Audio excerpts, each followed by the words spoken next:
आप देख रहे हैं जय भारत टीवी।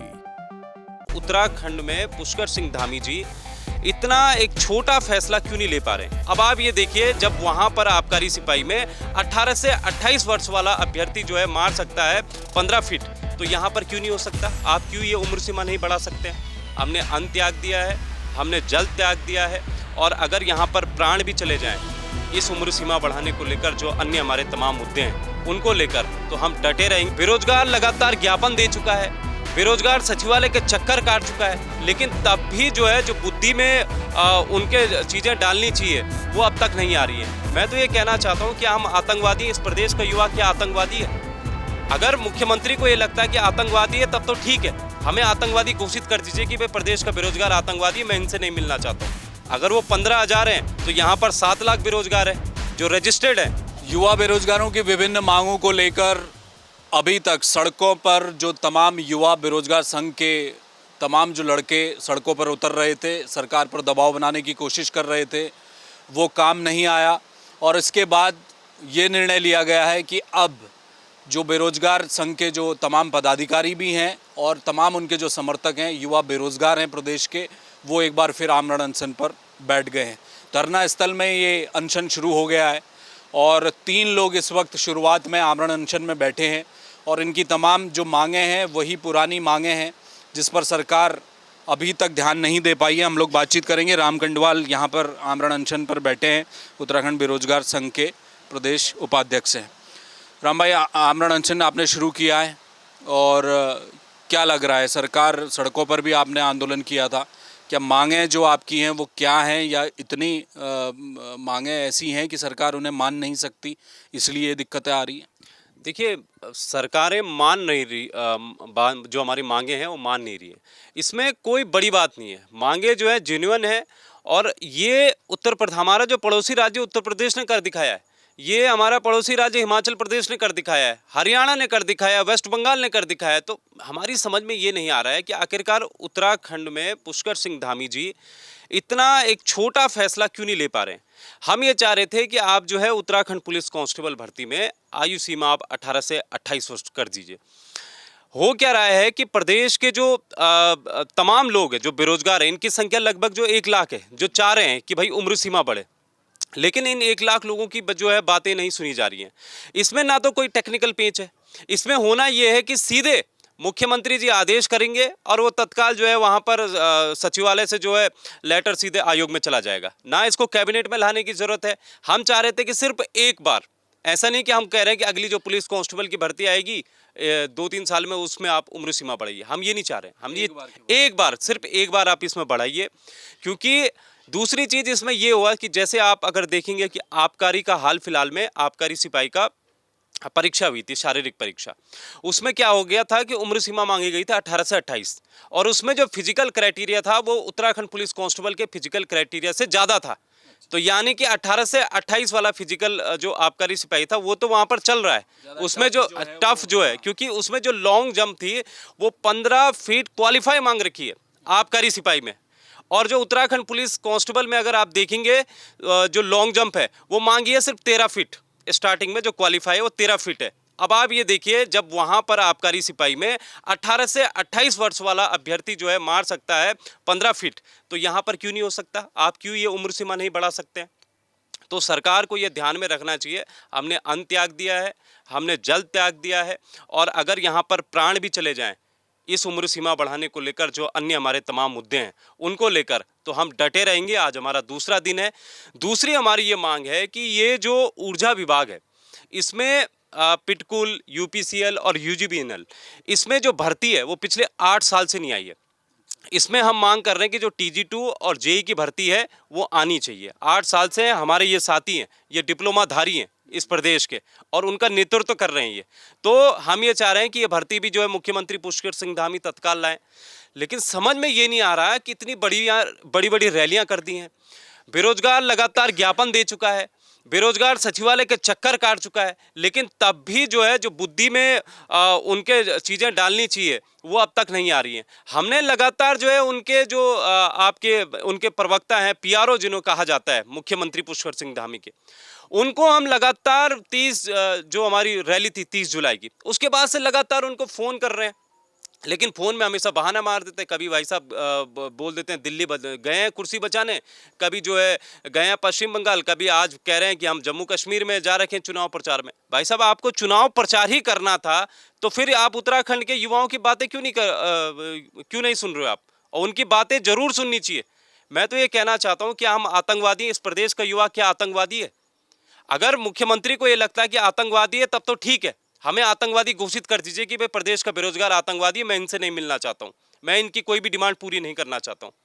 लेकिन हम इस प्रदेश के युवा हैं, और अगर मान लीजिए हम यहाँ पर ऐसा लग रहा है मुख्यमंत्री जी को कि बेरोजगार संघ है, ये है, तो युवा तो पीछे है। आप युवाओं को तो बुला सकते हो ना, जो युवा उस रैली में हजारों की संख्या में आ रहा है उस युवा को आप बुलाइए, कम से कम उनसे जो डिमांडें तो पूरी कीजिए आप।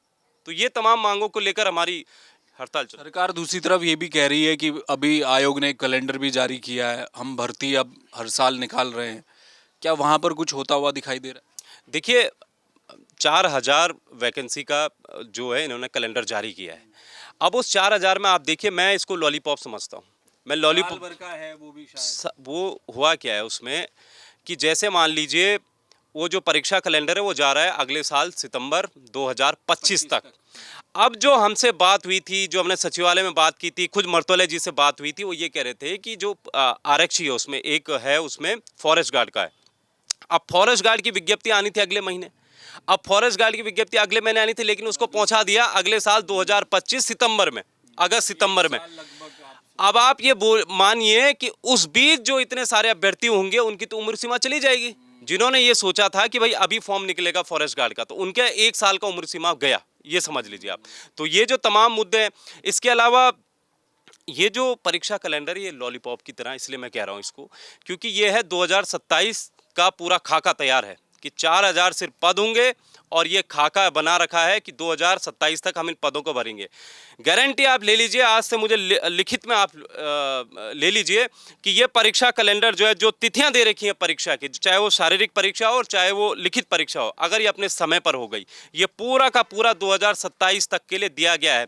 उससे बड़ी बात यह है कि इन्होंने संविदा कर्मियों को परमानेंट करने का जो फैसला लिया है उसके खिलाफ भी हम हैं। उसके खिलाफ हम इसलिए हैं क्योंकि 15,000 की संख्या है, जो मैं बार बार कह रहा हूं प्रदेश के बेरोजगारों को कि इस बात को आप नोट कर लीजिए, क्योंकि समय अभी है सड़कों पर उतरने का, समय है अनशन पे हम इसलिए भी बैठे हैं क्योंकि 15,000 की संख्या ज़्यादा नहीं होती। इन्होंने 4,000 का दे दिया 2027 में, उससे पहले 15,000 ये इनको लगा देंगे, फिट कर देंगे, और बेरोजगारों को 4,000 का तोहफा जो है 2027 तक के लिए पकड़ा दिया है, और बाकी 15,000 जो है वो बैकडोर से परमानेंट होने जा रहे हैं।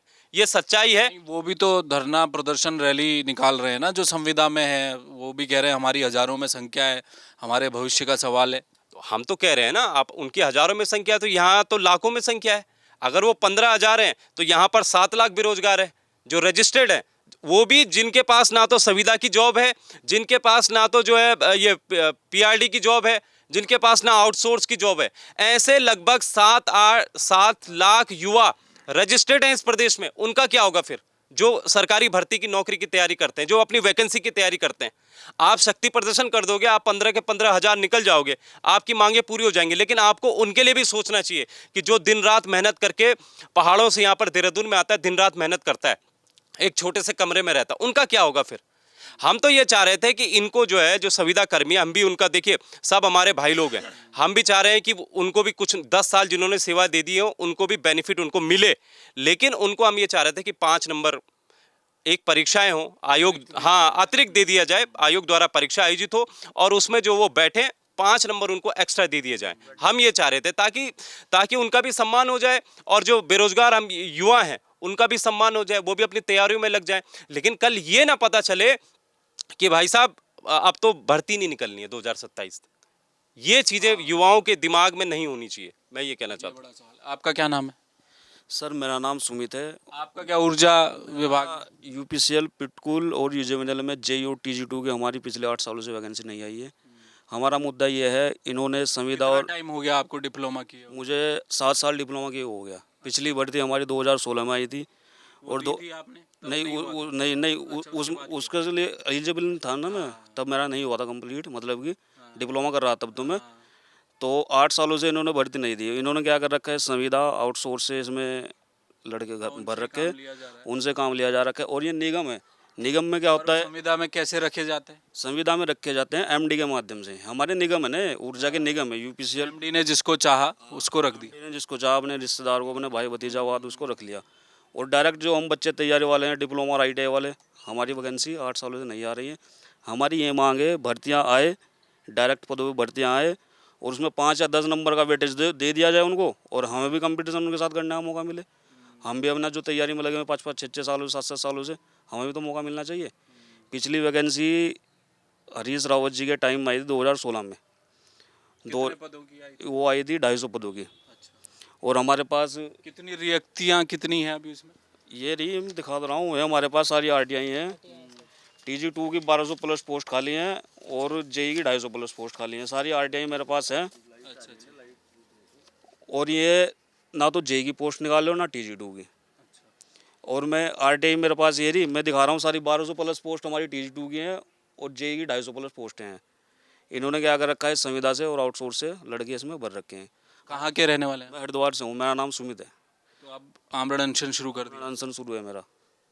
क्या कह रहे हैं, घर वालों से बातचीत हुई है आपकी? क्या से घर वालों को तो मैं झूठ बोल के आ रखा हूँ। क्या बोला? बहुत बोल रखा है कि देहरादून लड़कों के साथ हूँ, अपने जो तैयारी वाले लड़के हैं उनके रूम पे हूँ। अच्छा, घर वालों को कुछ बताया नहीं मैंने अभी। यहाँ आमरण अनशन में बैठ गए। हाँ, तो सरकार की तरफ से कोई नहीं आया, देरी हो गई, तो कुछ चिंता है आपको? चिंता क्या होगी, वो अगर कुछ हमारे स्वास्थ्य को कुछ होता है तो गवर्नमेंट जिम्मेदार है उसकी। हमने अंचल सब त्याग रखा है। अन्न जल सब त्याग दिया। आप थोड़ा सा आगे आइए, आपसे भी बात कर लेते हैं। क्या नाम आपका? सर मैं JP ध्यानी, प्रदेश संयोजक उत्तराखंड बेरोजगार संघ। अब क्या चाह रहे हैं आप लोग? देखिए वैसे तो हम उत्तराखंड बेरोजगार संघ के प्रदेश संयोजक होने के नाते जो भी ये मांगे हैं, जितनी भी मांगे, मैं एक पर्टिकुलर मांग पे बात नहीं कर रहा हूँ, ये हम सब इसका प्रतिनिधित्व करते हैं।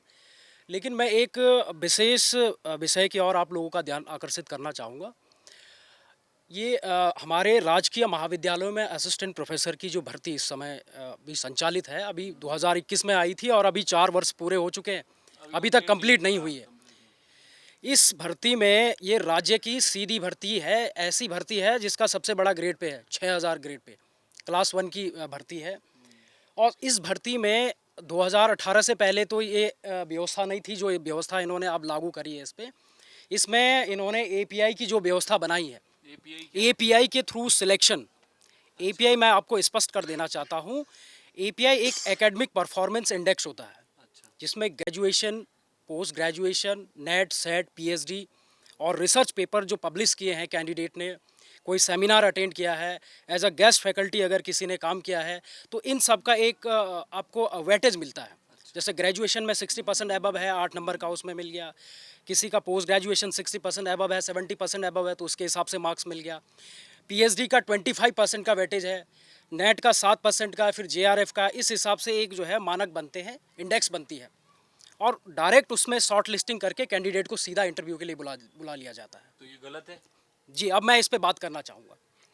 देखिए, इसमें सबसे बड़ा जो नुकसान है वो हमारे प्रदेश का जो नेट सेट पास अभ्यर्थी है, जिसके पास PhD की डिग्री नहीं है, और जो ऐसे विषम भौगोलिक परिस्थिति से बिलोंग करता है, हमारे प्रदेश की विषम भौगोलिक परिस्थितियां हैं, और हमारे प्रदेश का जो बच्चा जो HNB, श्रीदेव सुमन, DAV, DBS जैसे कॉलेज से निकल के आया है, जिसके बमुश्किल 60% भी नहीं है ग्रेजुएशन में, पोस्ट ग्रेजुएशन में, वो कैसे कॉम्पीट करेगा JNU, BHU, DU जैसे यूनिवर्सिटी से आने वाले बच्चों से? क्योंकि आपको मैं बता दूं, ये असिस्टेंट प्रोफेसर की क्लास 1 की भर्ती है, ऑल इंडिया का कैंडिडेट पार्टिसिपेट करता है। तो सरकार कहेगी ना कि हम तो क्वालिफाइड लोग लेके आ रहे हैं, वो लोग लेके आ रहे हैं जो अच्छे हैं, तो उसमें क्या जवाब है? देखिए सर, इसमें सिर्फ बात मैं API की नहीं कर रहा हूँ, इंटरव्यू के आधार पे जो सिलेक्शन हो रहा है उसमें आयोग पे कई एलिगेशन लगे हैं। आपको शायद विदित होगा कि 2018 में जो प्रवक्ता भर्ती हुई थी, उसमें जो हमारी एक कैंडिडेट थी प्रवक्ता भर्ती की, जिसका ऑडियो भी वायरल हुआ था, जिसमें एक जो है इंटरव्यूइंग बोर्ड का जो मेंबर है, वो किस तरह से उसको आश्वासन दे रहा है कि मैं सिलेक्शन करवा दूंगा। ये इसमें सेक्सुअल मॉलेस्टेशन भी था, उसमें कई सारी चीज़ें थी। तो एक आप ये कह रहे हैं कि एक परीक्षा हो पहले, उसको क्वालिफाई, उसमें हमारी जो मांगे हैं वो क्या ऐसी क्या जो है नाजायज़ मांग कर ली थी, जिसे आप लोग पूरा नहीं कर रहे। असिस्टेंट प्रोफेसर का नेट सेट पास अभ्यर्थी डिमांड कर रहा है कि आप लिखित परीक्षा करवाइए। भाई आप कितना भी टफेस्ट सिलेक्शन क्राइटेरिया बनाइए, पर कम से कम योग्यता का परीक्षण तो करिए। योग्यता के परीक्षण के बिना ही आप जो है इंटरव्यू के आधार पे, और इस तरह की ये गंदी व्यवस्था जो हमारे उत्तराखंड जैसे विषम भौगोलिक परिस्थिति वाले प्रदेश के लिए अच्छी नहीं है, कैसे लागू कर दिया आपने। हमारे पड़ोसी राज्यों को देखिए, हिमाचल में देखिए, आप यूपी में देखिए, एमपी में देखिए, कहीं भी ये व्यवस्था नहीं है। वहाँ जो है लिखित परीक्षा, उसके बाद साक्षात्कार। और कमाल की बात, एकमात्र प्रदेश है ये उत्तराखंड पूरे देश में जो असिस्टेंट प्रोफेसर की ये जो भर्ती है, इसमें इस उत्तराखंड का जीएस नहीं है, जबकि हमारे राज्य की जो सबसे टफेस्ट एग्जाम जो हमारा अपर पीसीएस है, हाँ पढ़ाना यहाँ है जी, तो इसमें उत्तराखंड के जीएस को सम्मिलित नहीं किया गया और बिल्कुल नहीं है। आप एमपी में जाइए, राजस्थान में जाइए, 200 नंबर का जो प्री एग्जाम होता है लिखित परीक्षा, 200 नंबर का स्थानीय जीएस, उसमें जो बच्चा पास होके जाएगा वही जो है मेंस के एग्ज़ाम जो में बैठेगा, उसके बाद इंटरव्यू के लिए उसे बुलाया जाएगा। लेकिन दुर्भाग्य हमारे प्रदेश का कि हमारे यहाँ को ना तो पहले तो इस तरह की व्यवस्था ले आए जो हमारे प्रदेश को मतलब हमारे प्रदेश के जो नेट सेट पास अभ्यर्थियों के भविष्य को ले डूबी, उन्हें जो है बिना योग्यता के परीक्षण के वो परीक्षा से बाहर हो गए। फिर दूसरी ये व्यवस्था है कि उस लिखित परीक्षा में, जो लिखित परीक्षा जिसमें हमारे उत्तराखंड का जीएस सम्मिलित होना चाहिए, वो जीएस ही हटा दिया। तो हम चाहते हैं, हमारी कोई ऐसी मांग नहीं है जो अब सरकार पूरा नहीं कर सकती। हम जो है अपने कैंडिडेट्स के लिए कोई रिजर्वेशन नहीं मांग रहे हैं, कोई ये नहीं मांग रहे कि उनको वेटेज दिया जाए। हम तो चाहते हैं लिखित परीक्षा हो, पारदर्शी तरीके से जो है कैंडिडेट फाइट करे, अच्छा पैरामीटर्स हो, अच्छा सिलेक्शन क्राइटेरिया हो, ताकि एक अच्छा कैंडिडेट जो है, असिस्टेंट प्रोफेसर का भर्ती है, कोई मजाक नहीं है, अच्छी भर्ती है, क्लास 1 की भर्ती है, हायर एजुकेशन की भर्ती है। देखिए तमाम ये युवा, अब सरकार के लिए इस समय एक बड़ी परीक्षा की घड़ी है। वो इसलिए है क्योंकि अभी 2 दिन पहले उत्तराखंड के राजकीय शिक्षक देहरादून में पहले क्रमिक अनशन पर बैठे और उसके बाद उन्होंने आमरण अनशन शुरू कर दिया। किस लिए? प्रधानाचार्य की सीधी भर्ती को खत्म करना चाहते थे शिक्षक। तो उस पर मुख्यमंत्री के एक विशेष प्रतिनिधि 24 घंटे के भीतर आमरण अनशन के स्थल पर पहुंच गए जहां पर शिक्षक बैठे थे। अब सवाल ये है कि बेरोजगार यहां आमरण अनशन पर बैठे हैं, उनकी मांगें बहुत साधारण सी हैं, तो क्या मुख्यमंत्री के प्रतिनिधि इस तरफ आने का कष्ट करेंगे? इस पर रहेगी नजर। कैमरामैन मयूर उपाध्याय के साथ हेमभट्ट, जय भारत टीवी।